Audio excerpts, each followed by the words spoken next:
그래서 정연욱 논설위원 방송도 뭐 여러분들 얼굴 기억나시죠? 방송도 하고 그랬는데 요즘엔 안 하는 것 같더라.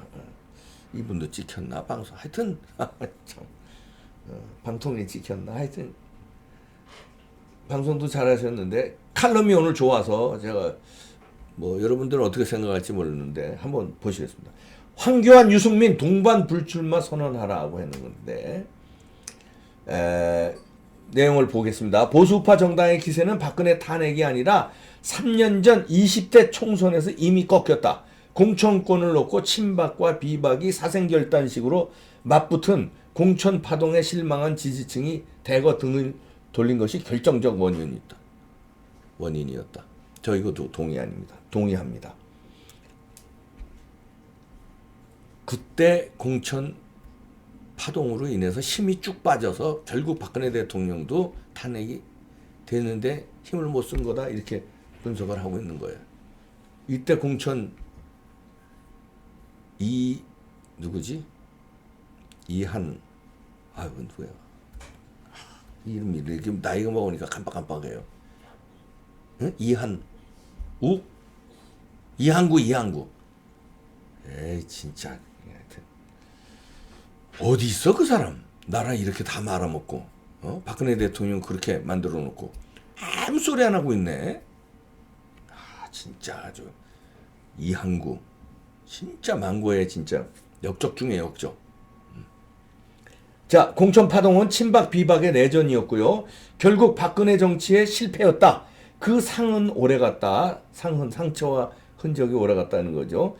비례대표 득표수만 보면 자유한국당 전신인 새누리당이 20대 총선에선 19대 총선 때에 비해 100만 표 이상 격감했고요. 총선 이후 탈당과 보수 세력 분열, 탄핵이 이어졌고 2017년 대선과 이듬해 지방선거까지 폭망선거의 길을 걸었다. 4월 재보선에서 한국당이 선전해서 보수 회생의 기대를 보였다지만 반문 정서에 기댄 반짝 효과 수준에 그친 것 같다. 이런 얘기죠. 조국 사태는 문재인 정치의 실패다. 하지만 그 실패가 보수 세력의 전리품은 아니다. 조국 사태를 거치면서도 한국당은 여전히 비호감 1위 정당이다. 한국당에 눈길도 주지 않던 사람들이 이제 한국당에도 관심을 갖기 시작했다고 보는 게 정확할 것이다. 스스로 혁신하고 쇄신하지 않으면 공허할 뿐이다. 3년의 세월을 지나면서 공천 파동과 당세 몰락, 탈당 러시와 탄핵의 악순환이 줄줄이 이어졌는데도 어느 것 하나 매듭을 짓고 나간 것이 없다. 친박이나 비박 모두 자신들의 입장에서만 상대방을 비난하기에 바빴다. 공천 파동이나 탄핵, 분당에 대한 책임 공유는 아예 없었다. 이 악순환의 고리를 끊어내지 못하면 보수 세력의 회생은 기약할 수 없을 것이다. 그러면서요, 결국은요, 밑에 보시겠습니다. 맨 밑에 보시면 정연욱 논설위원이 주장하는 거는 보수 우파의 미래 비전도 중요하지만 결국은 과감한 인적 쇄신으로 과거 청산의 진정성을 보여주는 게 절실하다. 보수 세력의 몰락에 기폭제가 된 공천 파동과 분당, 탄핵 관련 책임자들까지 인적 쇄신하는 모습을 보여야 한다. 이를 위해서라도 두 사람이라는 건 황교안과 유승민 총선 불출마를 선언할 필요가 있다. 그 정도 참여와 희생의 결단으로 정치적 동력을 만들어내야 낱마처럼 얽힌 실타래를 풀어갈 수 있을 것이다. 보수 통합이 없으면 총선 승리는 힘들어진다. 이후 두 사람의 미래는 기약할 수도 없다. 복잡한 길을 단순하게 정리하는 게 리더의 능력이다. 피할 수 없는 운명이라면 담대하게 헤쳐나가야 한다. 네. 제가 5, 6년 전에 쾌도남마 박종진이 진행하고 제가 이제 거기 고정 출연했었는데 쾌도남마란 뜻이 그냥 단칼에 얽히고 설킨 그 실타래를 벤다는 거 아닙니까? 지금은 그래야 된다는 거죠. 그러니까 복잡한 길을 단순하게 정리하는 게 능력인데 피할 수 없는 운명이라면 담대하게 헤쳐나가라. 피할 수 없는 운명이라는 게 뭡니까? 보수 통합해야 되는데 유승민 이 세력 이게 유승민이 은퇴 안 하고 저렇게 버티고 있고 또 한국당에서는 유승민 받아들이지 말자는 의견도 있고 받아들이자는 의견도 있고 국민들은 또 그렇게 또 나눠져 있고. 근데 박근혜 대통령 탄핵에 유승민 그 전서부터 뭐 배신의 아이콘 이런 게 있어서 보수 통합이 잘 안 되고, 자 이런 걸 단칼에 벨라면 유승민 물고 황교안 대표가 같이 불출마 선언하라 이래야지. 당대표에서 사퇴하라는 얘기는 아닙니다. 유승민을 설득해서 나도 총선에 이번에 안 나갈 테니 당신도 나가지 마라. 이런 걸 해야 보수 통합이 된다는 거야. 저는 이 의견에 상당히 동의합니다. 그리고 지금 나라가 이렇게 된 게 최순실로부터 시작한 그 사태 이전에 공천 파동에서부터 결단이 난 거예요. 친박 비박 싸움하다가 다 내준 거예요. 저놈들이 어떤 놈들인데 귀신같이 파고들어서 결국은 박근혜 대통령 불명예스럽게 그냥 쫓겨내기까지 거기까지 작전이 들어간 거예요. 근데 그때 공천 파동이 없었다면 탄핵을 안 시켰지. 그렇죠. 얘네들 봐요. 200만 300만이 나와도 탄핵 안 시키잖아. 탄핵 생각도 안 하잖아요. 꿈쩍도 안 하잖아. 근데 그때 새누리당이 찢어 발겨지고 공천 파동 때문에 이렇게 되는데 지금도 그렇게 될 가능성이 있다는 거예요. 이 보수 통합이 안 될 가능성이. 유승민대로 딴소리 하지.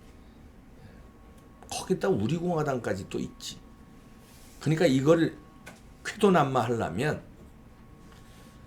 유승민이가 사퇴를 해야 되거든요. 제가 늘 주장했잖아요. 김무성, 유승민이가 정계 은퇴 선언하면 된다. 근데 김무성 전 대표는 어제 오늘 뉴스에 보셨죠? 자기는 총선 안 나가고 자기뿐이 아니라 중진들 이번에 나가지 말자. 나하고 같이 나가지 말자. 이런 얘기를 해서 조금 그래도 신뢰가 갑니다. 왜냐면 그 전에 잘못을 조금 반가했어요. 그러나 정계 은퇴 선언까지 해야 돼요. 조금 더 나가서. 뭐 그건 무대형이고 유승민이 문제예요. 계속 버티고 있잖아. 유승민은 근데 어떻게 끌어냅니까? 거기도 또 세력이 있는데. 그러려면 제일 좋은 방법이 황교안 대표가 유승민과 손잡고 우리 둘이 총선에 나가지 않는 걸 합의하면서 통합을 시키자. 당신을 따르는 계열 인사들, 국민들 한국당으로 합류해서 통합 내지는 선거 연대를 하든 쫙 가자. 이 방법이 괜찮다 이런 얘기죠. 피할 수 없는 운명이라면 담대하게 헤쳐나가자. 황교안 대표가 그런 리더십을 좀 보여주기를. 자꾸 황세모라고 비판들이 있으니까요. 저 그런 비판들 하지 말았으면 좋겠어요. 지금 황교안 대표가 그래도 이만큼 잘 끌어왔잖아요. 솔직히. 그건 인정해야지. 무슨 세모야. 그건 인정해주고 황교안 리더십이 아니었으면 지금 다 죽었지 뭐 살아난 게 지금 보수가 이렇게 이만큼 살아난 게 황교안 대표가 잘한 거예요. 그건 인정해주고 자 그다음에 선거에 어떻게 이길 것이냐. 유승민이 저렇게 꿋꿋내 말을 안 들으니까 그런 방법으로 유승민을 설득해서 어떻게든지 황교안 대표가 설득해야 됩니다. 유승민. 김무성은 뭐 안 나간다고 그랬으니까 유승민 책임져야 되는데 진짜 내가 진짜 한국당 대표라면 난 진짜 진짜 단판 짓는다 가서 하지.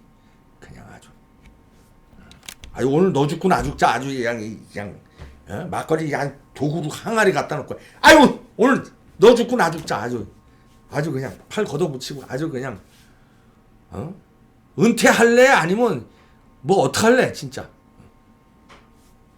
그렇게 해서 나도 이번에 안 나갈게. 너도 나가지 말아라 진짜. 선거 어떻게 해? 쟤네들한테 다시 한번 질까 우리? 이렇게 한번 단판을 져주시기 바랍니다.